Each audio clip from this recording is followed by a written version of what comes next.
Question हो गया? पहले क्वेश्चन लिखिए।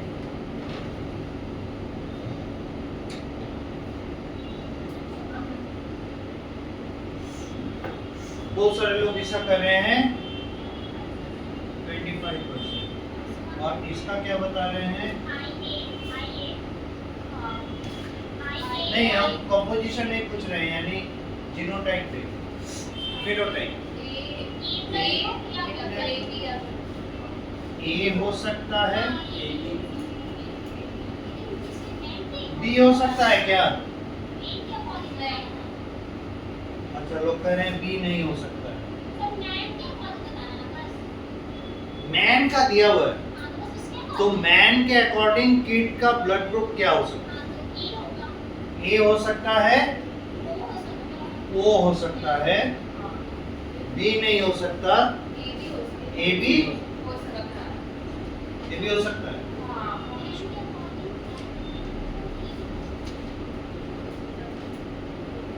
और इसमें सबको एक सहमत है 25% हो। ये तो बहुत सिंपल है। क्या दिया है? HbA, HbS, ये 1% हो गया, है ना? इसका क्रॉस होगा HbA HbS के साथ, तो जाहिर सी बात है HbS कितने होंगे? 25% होंगे, और इसी का होगा नो सर्वाइवल चांस। तो देख रहे हैं, इनडायरेक्ट में पूछा, इसीलिए ये तो 25% है। ये आसान था। इस पर गौर कीजिए, कहता है कि मैन का ब्लड ग्रुप अगर ए है, तो मैन का इसका पॉसिबल जीनोटाइप क्या हो सकता है? आई कैपिटल ए और आई कैपिटल ए एंड आई। तीसरा कोई पॉसिबिलिटी है? नहीं। इन एनी केस, ये है ना, तीसरा तो कोई है नहीं। इन एनी केस ये आई कैपिटल ए या आई डोनेट करेगा अपने किट में। इसके तरफ से अगर आई कैपिटल ए आया, अब इसके मदर के तरफ से, मतलब किट के मदर के तरफ से क्या क्या आ सकता है? आई आ सकता है, आई कैपिटल ए आ सकता है, आई कैपिटल बी आ सकता है ना?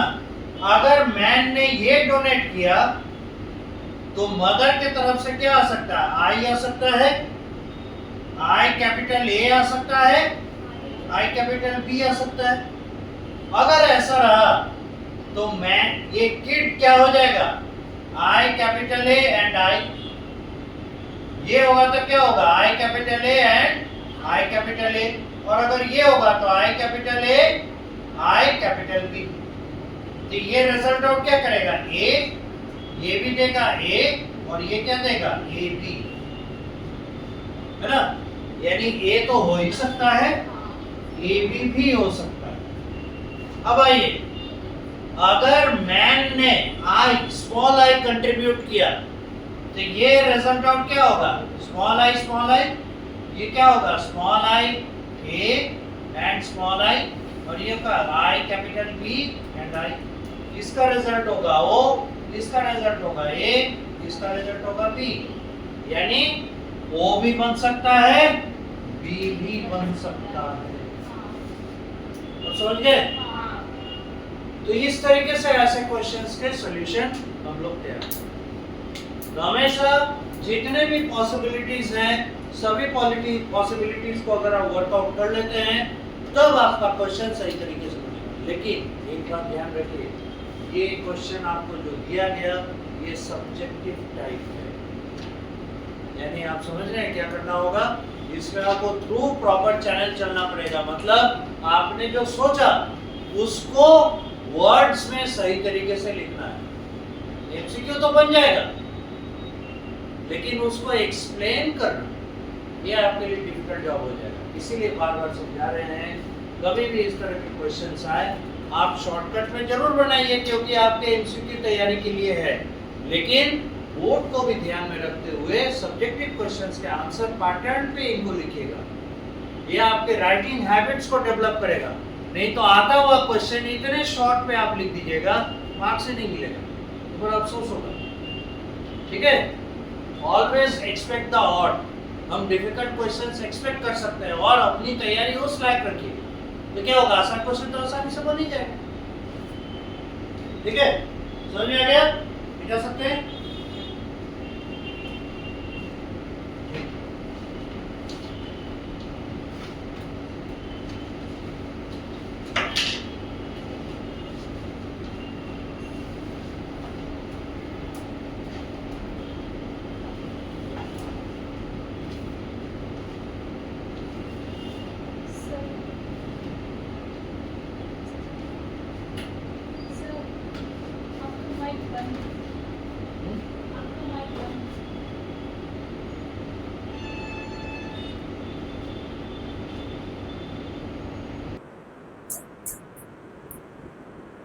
देखिए क्वेश्चन,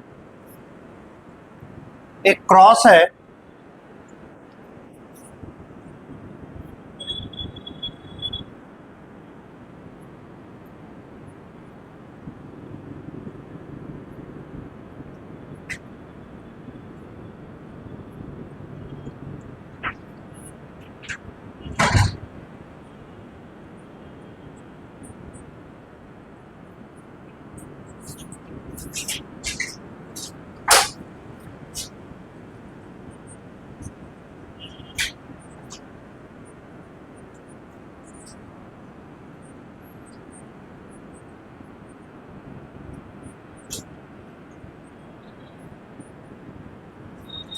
एक क्रॉस दिया है। कैसा क्रॉस लग रहा है ये? Mono hybrid, try hybrid, try hybrid, tetra hybrid. ठीक है, तो बड़ा भारी हो गया। क्या है कि हम लोगों को तो पढ़ना तो डाई हाइब्रिड तक है, क्वेश्चन कहाँ ले जा रहा है। तो पूछता है कि इस क्रॉस का जो रिजल्ट होगा उसमें फ्रीक्वेंसी बताइए इस जीनोटाइप का, इस जीनोटाइप का। पहले क्वेश्चन लिखिए और जल्दी से बना के बताइए। तो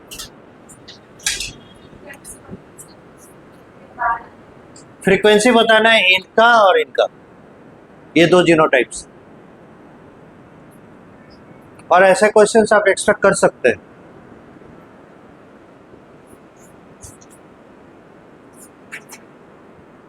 चमक रहा है क्या पीछे?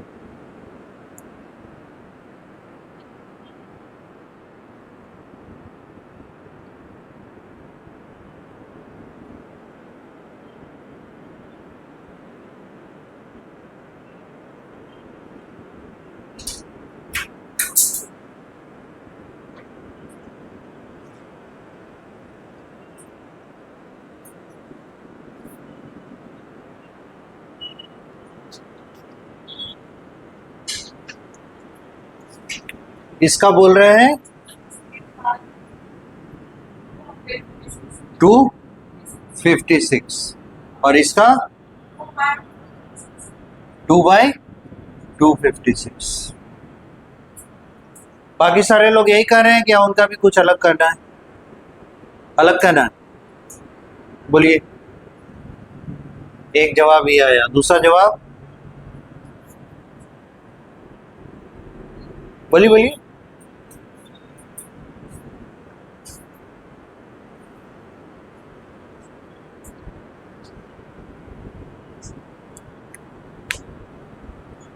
नहीं, यही जवाब आ रहा है।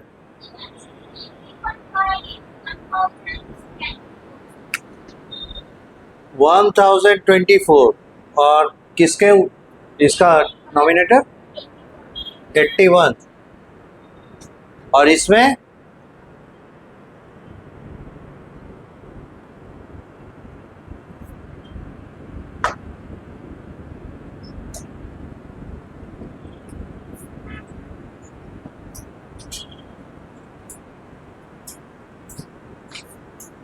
बड़ा टाइम लग रहा है। ये तो आप लोग एकदम सेकंड बार में सॉल्व करने वाले थे।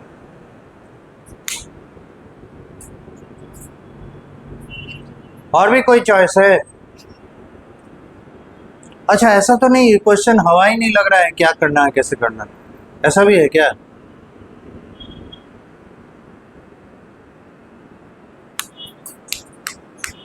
बायोलॉजी में सवाल क्यों किया जाता है, यही लग रहा होगा। इसमें तो क्लास वर्क नहीं होता है, ये तो फिजिक्स और केमिस्ट्री में होता है, बायोलॉजी में कहाँ होता है। ऐसा नहीं सोचना है, इसमें भी सवाल होते हैं। पर अब तक लगता था कि हमारे बच्चे बढ़िया से समझ रहे हैं, और अब शक होने लगा है, बड़ा कंफ्यूजन है। चलिए हम ही सॉल्व करते हैं। इसका क्या बोल रहे हैं,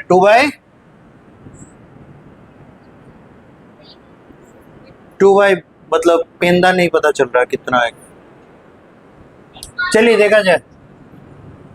देखिए तो होमोजाइगस के लिए 1/4 था, हेट्रोजाइगस के लिए 2/4 था। काहे भाई? क्योंकि जीनोटाइप्स थे। याद कीजिए 1:2:1। नीचे में क्या रहता था? 4। नीचे में क्या रहता था? 4। नीचे में क्या? 4, है ना? तो उस हिसाब से इसका पावर 2/4, इसका 2/4, इसका 2/4, इसका 2/4 गुना कीजिए।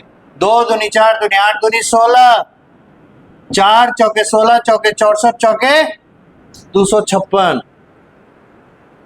गुरुजी सब याद करा देते हैं इसी दिन के लिए। तो ये होगा सही आंसर, ये नहीं होगा। कहां से 3 तिरक्का कर लिए जी?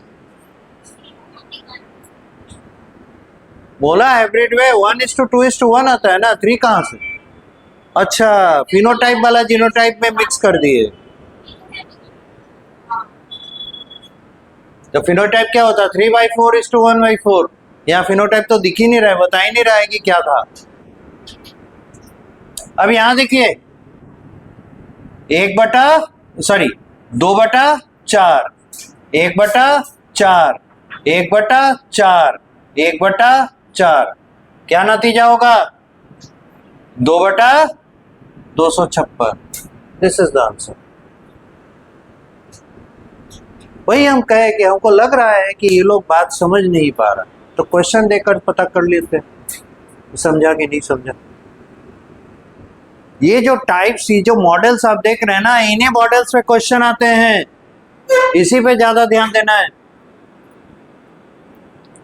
यहाँ पे दिमाग खर्च होता है, बाकी सारे तो याद करो लिख डालो, याद करो लिख डालो, ऐसा है।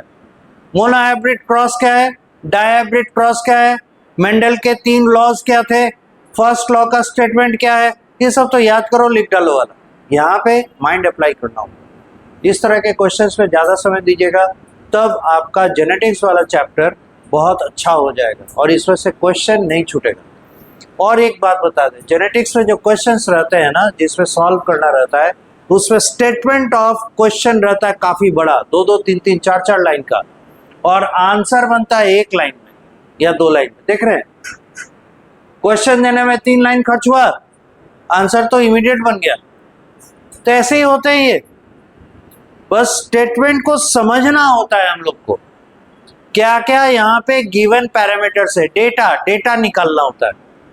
तो यहाँ पे डेटा क्या निकला? ये है। उसी तरह से पिछले वाले क्वेश्चन में हम लोग डेटा निकाल कर उसके बाद उसको सॉल्व करते हैं। Data is very important. ठीक है, चले अब आगे बढ़े। इस तरह के क्वेश्चंस आप एक्सपेक्ट कर सकते हैं। यानी अगला टेस्ट बड़ा बढ़िया होगा, नहीं? अब प्लियोट्रॉपी के दूसरे एग्जाम्पल पे चले। ये था phenyl ketonuria. Phenyl ketonuria, short पे PKU भी लिखते हैं। पता है क्या है? नॉर्मली या आइडियली जो होता है, an enzyme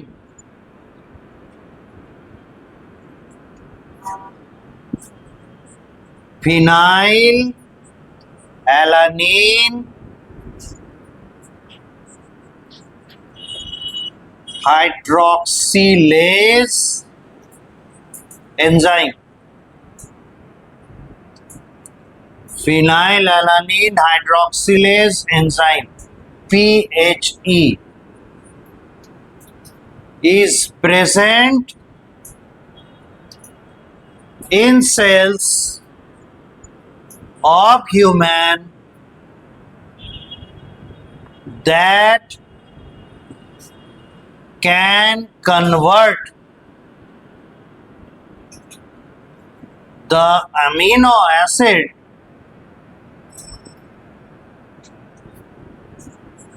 phenylalanine into amino acid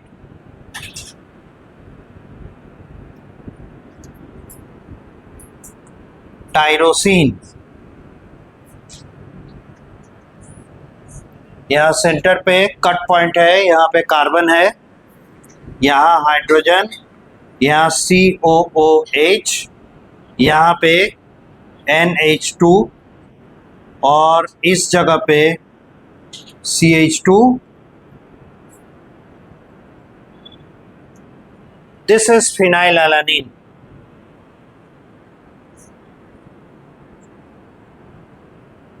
आप सोच रहे हैं बायोलॉजी में केमिस्ट्री कहाँ से आ गया, तो भाई बायोमॉलिक्यूल्स है जो पढ़ना है हम लोग को, चूंकि नहीं पढ़े हैं इसलिए ऐसा हम लोग को लग रहा है। अगला जो इस चैप्टर के बाद हम लोग बायोमॉलिक्यूल्स पढ़ेंगे तब आएंगे मॉलिक्यूलर बेसिस ऑफ इनहेरिटेंस उसमें, क्योंकि इनका जरूरत पड़ेगा। सो दिस इज फिनाइलएलानिन, राइट। इस पर एक्शन करता है phenylalanine hydroxylase enzyme PHE। This is the enzyme that will work. और ये क्या करेगा, यहाँ हाइड्रोजन एज यूजुअल, यहाँ पे COOH, यहाँ पे NH2 और यहाँ CH2।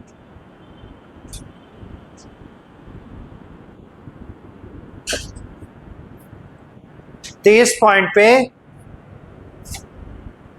Ortho para, ortho Meta para, इस पोजीशन पे OH एडिशन होता है और ये बन जाता है टायरोसिन।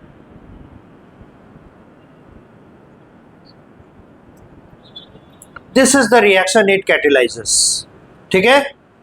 अब देखिए प्रॉब्लम कहां पे है। ड्यू टू सम, या ऐसे कहिए ड्यू टू सम क्यों,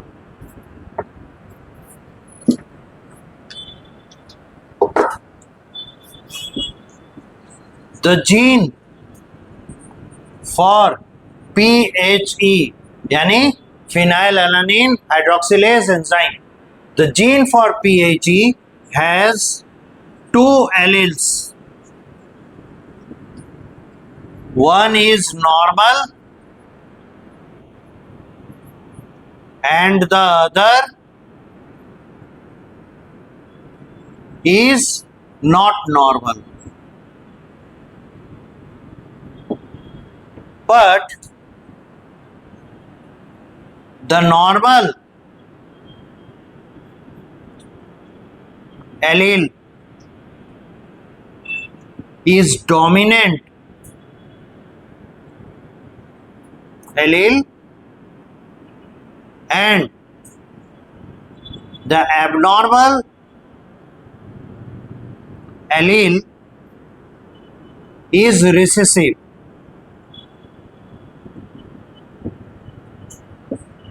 तो क्या होता है, so homozygous recessive PHE gene will result into non-functional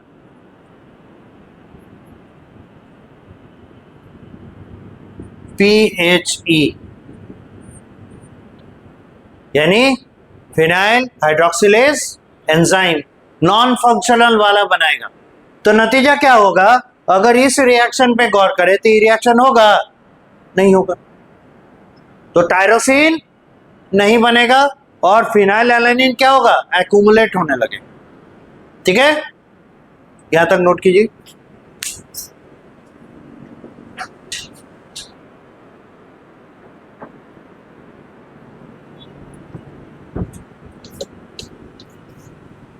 इसका नतीजा होगा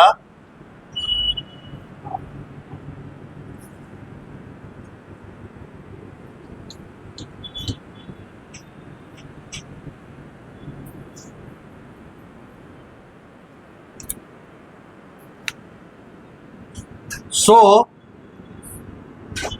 the affected persons would not have a normal pH. Serial number 1. The affected one phenotype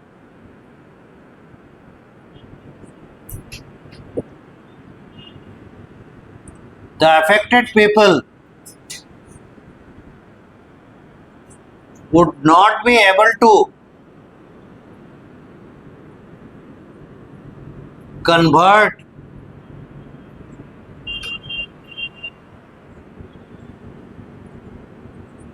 phenylalanine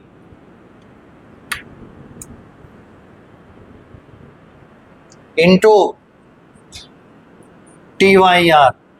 ये 3 लेटर रिप्रेजेंटेशन है. फिनाइलएलानिन को PHE कहते हैं और टायरोसिन को TYR.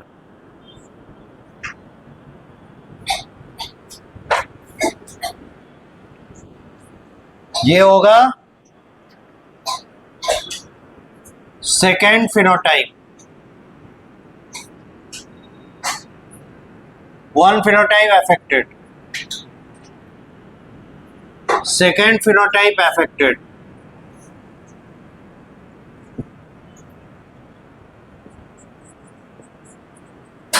The affected people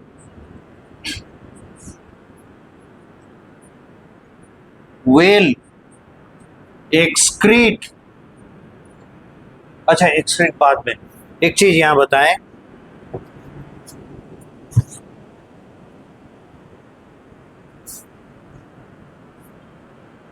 क्या आप जानते हैं अगर हम फैट ज़्यादा कंज्यूम करते हैं तो हमारे बॉडी में फैट्स बढ़ जाएगा, है ना, स्टोर होगा, और अगर यूज़ ना हुआ तो स्टोर वैसे ही पड़ा हुआ रहेगा.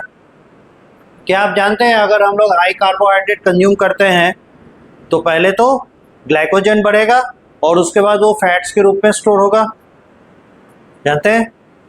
इससे देखिएगा जो लोग ज़्यादा चावल या रोटी खाना पसंद करते हैं उनका बॉडी थोड़ा सा ज़्यादा बल्की होता है, क्योंकि एक्सेस कार्बोहाइड्रेट अगर यूज़ ना हो तो फैट्स में स्टोर होता है. लेकिन जो ज़्यादा प्रोटीन डाइट लेते हैं उनका बॉडी स्लिम होता है. रीज़न जानते हैं क्यों? क्योंकि एक्सेसिव प्रोटीन कभी स्टोर नहीं होता. प्रोटीन का डाइजेस्टेड प्रोडक्ट जानते हैं क्या है? Amino acids. और ये अमीनो एसिड्स डाइजेशन के बाद जब एब्जॉर्ब होते हैं तो अगर उन एमिनो एसिड्स का बॉडी में रिक्वायरमेंट है तब तो वो यूज़ हो जाएंगे. जैसे हम काफ़ी एक्सरसाइज कर रहे हैं, प्रोटीन डाइट बढ़ा दिए, तो चूंकि एक्सरसाइज कर रहे हैं मसल्स को बढ़ना होगा एंड मसल्स आर प्रोटीनस, तो इसमें क्या होगा, उसमें एमिनो एसिड का कंजम्पशन होगा, यूज होगा, और एमिनो एसिड मसल्स को फॉर्म करने में हेल्प करेंगे. ठीक.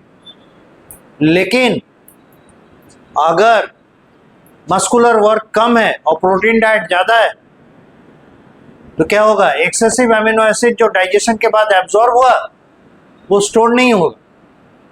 तब क्या होगा, एक्सीटरी सिस्टम पर है ना, तो उसमें यूरिन में क्या आता है, एमिनो एसिड्स आता है, तो एमिनो एसिड यूरिन के माध्यम से बाहर निकल.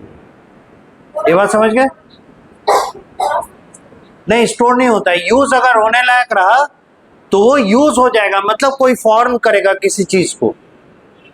जैसे हमारे अंदर रेगुलर एक प्रोटीन का डेफिनेट लेवल यूज होता है ना, हमारे एंजाइम्स को बनाने के लिए, है ना, हमारे डिफरेंट मॉलिक्यूल्स को, जो प्रोटीनस मॉलिक्यूल्स है उनको बनाने के लिए, एंजाइम्स को बनाने के लिए, एटसेट्रा. वो तो नॉर्मल यूज है ना, वो थ्रेशोल्ड है, उतना तो होगा ही होगा. उससे नीचे अगर लेंगे तो हम लोग मैल न्यूट्रिशन के शिकार हो जाएंगे, प्रोटीन की डेफिशिएंसी हो जाएगी. लेकिन एक्सेसिव प्रोटीन अगर लेते हैं तो हमारे, है ना, बॉडी में स्टोर नहीं होगा, बल्कि क्या होगा, चूंकि यूज नहीं हुआ इसलिए अमीनो एसिड फ्लश आउट हो जाएगा थ्रू किडनी. ठीक है.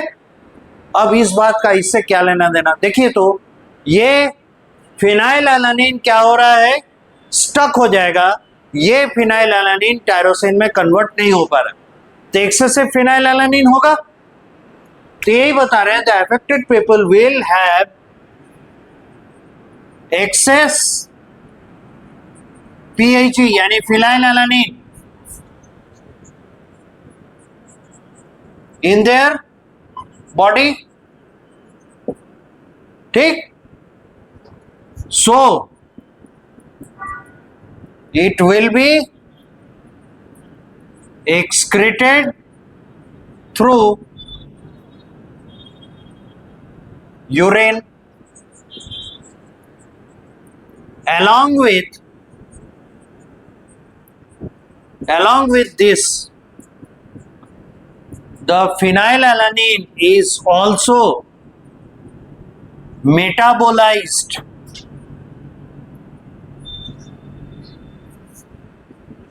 into other products.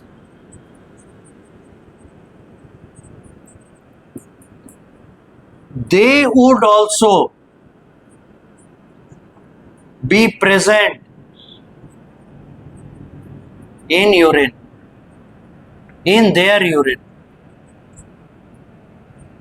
ते अलग टाइप का, यानी यूरिन का फिनोटाइप, यूरिन का जो कंपोजिशन है बदल गया इनका। नॉर्मल यूरिन, नॉर्मल ह्यूमन के यूरिन में ये सारे प्रोडक्ट्स नहीं होते, ये तो जो अफेक्टेड हैं उनके यूरिन में आएगा। A new phenotype comes up, है ना। अफेक्टेड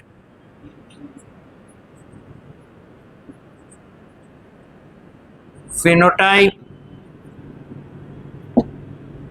कहां तक नंबर आया था? 1 सेकेंड, नंबर 3।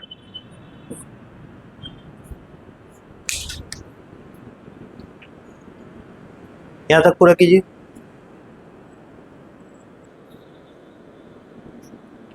इसके बाद लिखिएगा, due to above mention reasons,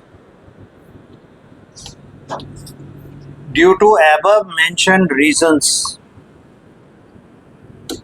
it is proved that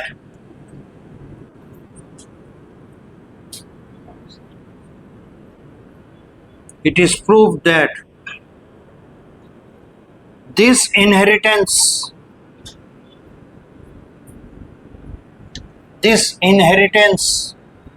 is pleiotropy. This inheritance is pleiotropy because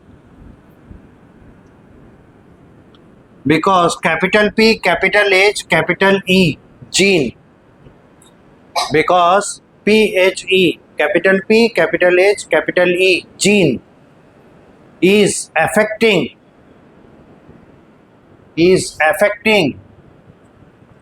more than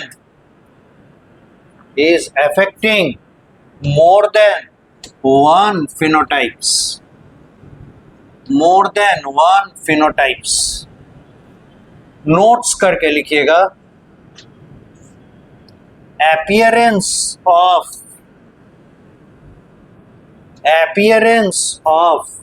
phenylalanine,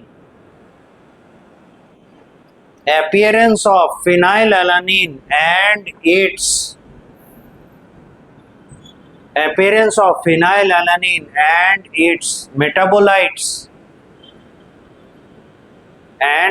metabolites in urine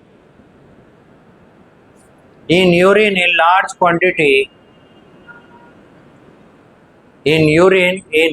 quantity is called phenylketonuria, is called phenylketonuria।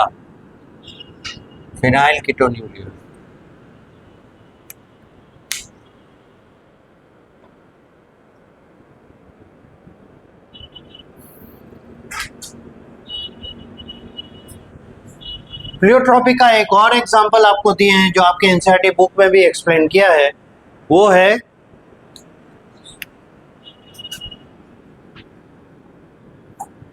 Round and wrinkle shape shapes of the pea seeds. ठीक है, आपको हम एक question देते हैं, write down the explanation why starch synthase enzyme gene is a pleiotropic gene. इसका answer आपको लिख के लाना है। अब ये कैसे होगा, क्यों ये प्लियोट्रॉपी होता है, ये हम समझाते हैं।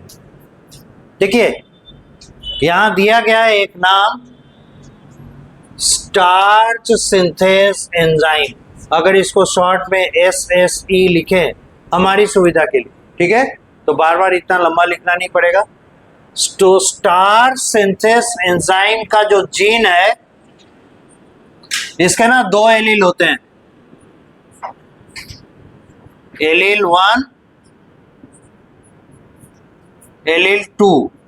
एलील 1 होता है नॉर्मल और एलील 2 होता है पार्शियल नॉर्मल। एबनॉर्मल नहीं है, पार्शियल, पार्शियल नॉर्मल। ये होता है डोमिनेंट और ये होता है रिसेसिव। ठीक है, यहां तक समझ में आ गया। जो भी जीन होते हैं मेंडल के अनुसार क्या है, उनके कम से कम 2 एलील तो हो गए, 2 से अधिक हुए तो वो एक्सेप्शन में आए, पर जनरली 2 एलील तो होते हैं। तो यहाँ पे एक एलील है नॉर्मल वाला, एक है पार्शियल नॉर्मल वाला। तो ये काम करेगा फुल स्विंग के साथ, है ना, 100% फंक्शन करेगा। ये 100% फंक्शन नहीं करेगा, 60-70 ऐसे परसेंटेज फंक्शनल रहेंगे। ठीक है, यानी इसके काम में थोड़ी कमी होगी। पर फैक्ट बात क्या है, नॉर्मल वाला डोमिनेंट है और पार्शियल नॉर्मल वाला रिसेसिव। ठीक है, वेल एंड गुड। अब होता क्या है, जब हेटेरोजाइगस होगा तो उसमें रिसेसिव का इफेक्ट दिखाई देगा? नहीं दिखाई देगा। किसका इफेक्ट दिखाई देगा? डोमिनेंट। ठीक है, लेकिन जब रिसेसिव होमोजाइगस हो जाएगा तब तो partial normal starch synthase enzyme वाला जीन प्रकट होगा, है ना। तो इसलिए क्या होगा, ये जो डोमिनेंट वाला है ये 100% स्टार्च सिंथेसिस करेगा और ये लेस देन 100% स्टार्च सिंथेसिस करेगा, है ना। अब देखिए, सीड फॉर्मेशन के समय आप पढ़े ना, रिप्रोडक्शन इन फ्लावरिंग प्लांट्स, उसमें सीड फॉर्मेशन था। कैसे होता है? डिहाइड्रेशन होता है और उसके बाद वो फिर कैपेबल होता है ताकि वो सस्टेन कर सके लॉन्ग ड्यूरेशन ऑफ टाइम, ताकि वो तब डॉर्मेंसी एक्वायर करता है ताकि जब उसे फेवरेबल कंडीशन मिले वो जर्मिनेट करे। ठीक है, और आपको याद है कौन सा हार्मोन है प्लांट का जो ये काम करता है, सीड डॉर्मेंसी लाता है? मुंह में आ रहा लेकिन बोल नहीं पा रहे। नहीं, एब्सिसिक एसिड। एब्सिसिक एसिड उसमें डॉर्मेंसी लाएगा। ठीक है, अब एक है, जब डॉर्मेंसी आना होगा तो डिहाइड्रेट होगा। तो एक देखिए, एक सीड, इसमें हर कोने में स्टार्च भरा हुआ, और ये देखिए ये एक सीड अभी डिहाइड्रेट नहीं हुआ है जिसके कुछ कोनों में स्टार्च भरा हुआ, कुछ कोने खाली हैं। ठीक है, तो ये पूरी तरह से स्टार्च से भरा हुआ है, ये स्टार्च से पूरी तरीके से नहीं भरा हुआ है।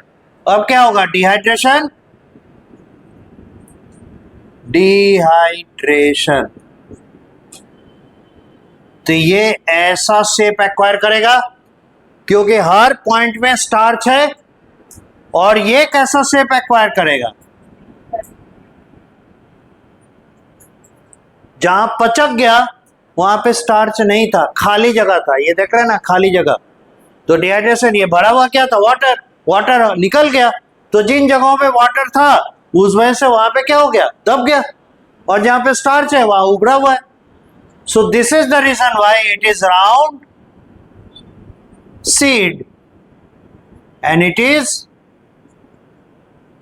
wrinkled seed। तो ये कितने फिनोटाइप्स को अफेक्ट किया, पहला कि उनमें इस एंजाइम के इस जीन के कारण, SSC gene, starch synthesis enzyme gene के कारण पहला फिनोटाइप आया क्या, नॉर्मल या पार्शियल नॉर्मल, ये पहला फिनोटाइप। दूसरा फिनोटाइप ऐसे सीड्स में जिसमें नॉर्मल फिनोटाइप है उसमें स्टार्च क्वांटिटी क्या होगा, हायर। देख लीजिए, स्टार्च क्वांटिटी क्या होगा, मैक्सिमम, और इसमें लोअर, स्टार्च क्वांटिटी लोअर। ये दूसरा फिनोटाइप हो गया।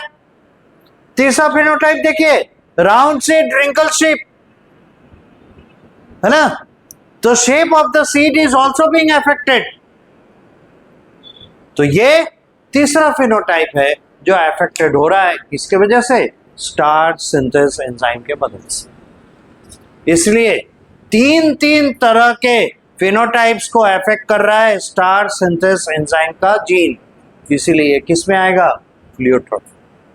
और दूसरा, ये मॉलिक्यूलर एक्सप्लेनेशन ये प्रूफ करता है कि डोमिनेंट दरअसल डोमिनेंट वाली बात नहीं है, वो नॉर्मल फंक्शन करता है, ठीक है। और जो पार्शियली नॉर्मल या इनकम्प्लीट फंक्शन करता है उसे कहते हैं रिसेसिव।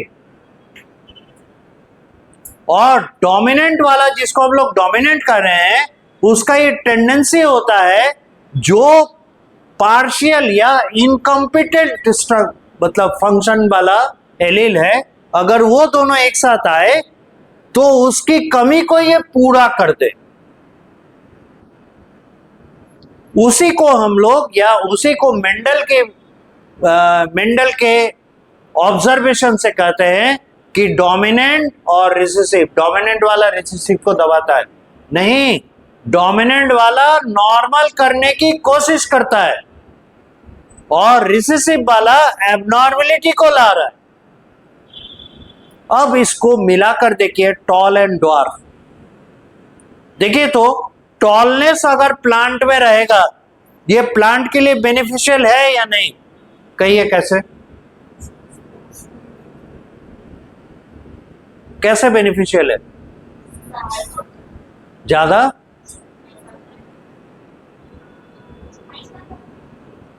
उससे उसके फ्यूचर जनरेशन पे डायरेक्ट कैसे असर पड़ेगा,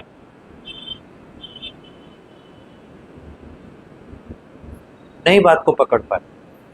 अगर टॉलनेस होगा तो नंबर ऑफ ब्रांचेस अधिक होंगे ना, नंबर ऑफ ब्रांचेस अधिक होंगे तो फ्लावर्स अधिक होंगे, तो सीड अधिक बनेगा। तो possibility of continuous of the future generation easier होगा कि नहीं। एक प्लांट है जो 10 सीड बना रहा है और एक प्लांट है जो 100 सीड बना रहा है, किसकी पॉसिबिलिटी अधिक होगी सरवाइव करने की, जो 100 बना रहे। इसलिए tallness is beneficial for the plant, ये नॉर्मल है। टॉलनेस के लिए जो एलील होगा ये नॉर्मल एलील है, और ड्वार्फनेस के लिए एलील अगर टॉलनेस के एलील के साथ आ गया तो टॉलनेस वाला उसको ओवरकम करने की कोशिश करेगा। ये जो कमी है ड्वार्फनेस के वजह से, इसको ओवरकम करने की कोशिश करेगा, इसको नॉर्मल लाने की कोशिश करेगा। ये है डोमिनेंस का actual meaning. This is not the dominance, this is making of normal सी।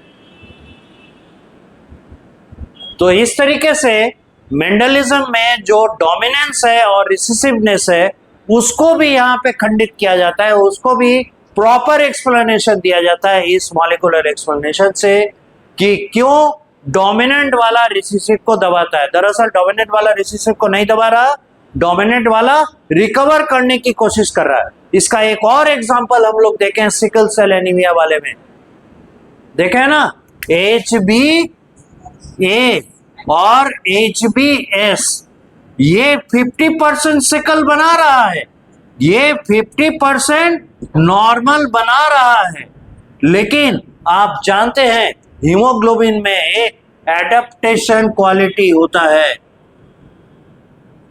याद है, ऑक्सीजन डिसोसिएशन कर्व। और ये एडेप्टेशन मॉलिक्यूल ये क्या करता है, इस तरफ झुक जाता है ताकि ऑक्सीजन की जब कमी हो तो ज्यादा ऑक्सीजन इजीली रिलीज कर सके।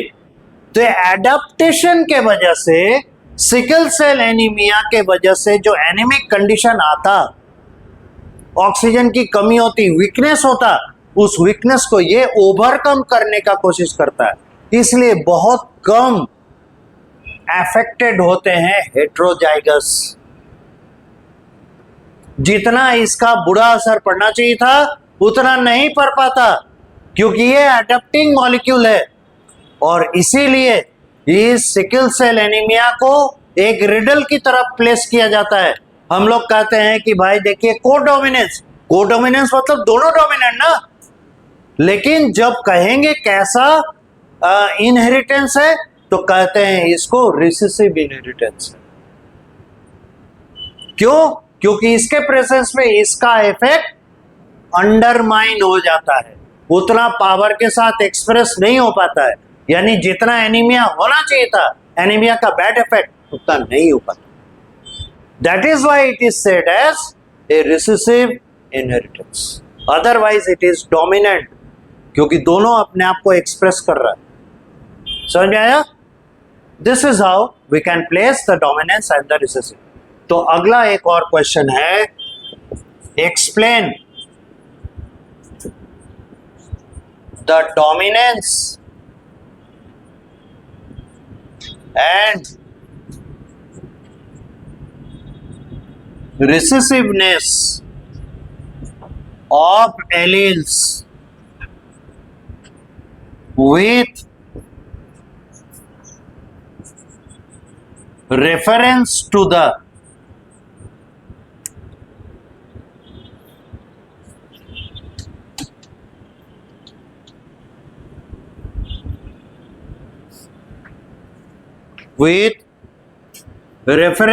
the starch synthase enzyme and its effects on the shape of the seed of pea plant। ठीक है, ये दो क्वेश्चंस हैं, इनके आंसर आप कीजिए।